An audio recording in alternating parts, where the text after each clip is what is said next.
And gunned down in Hartford as the community tries to come to grips with the violence that is taking so many lives. Another deadly shooting on the streets of Hartford. This follows a weekend of violence that left 3 others injured.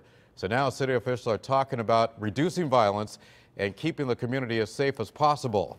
News 8's Kent Pierce standing by live in Hartford to tell us how folks are now trying to make a difference. Kent. And Keith, with last night's fatal shooting that made 3 homicides in the past 2 weeks here in Hartford, that is why city and state officials spent the past hour and a half in this community center talking directly with the public about ways to stop the violence.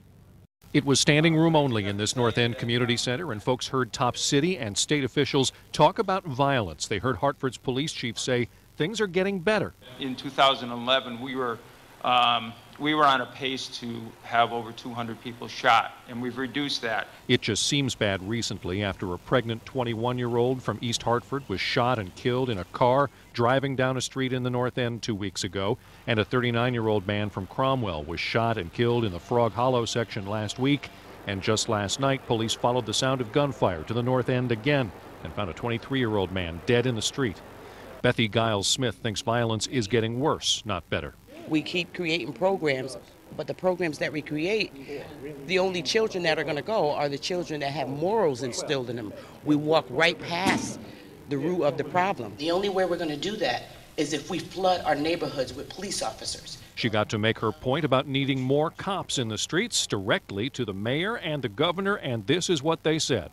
We find ourselves going back into our very own communities under the threat of mill rate increases in order to cover those services, and it's not something that works for a poor community. There's 124,000 or so people sleeping here at night. The vast majority of crime is committed by 500 people. And we know most of their names.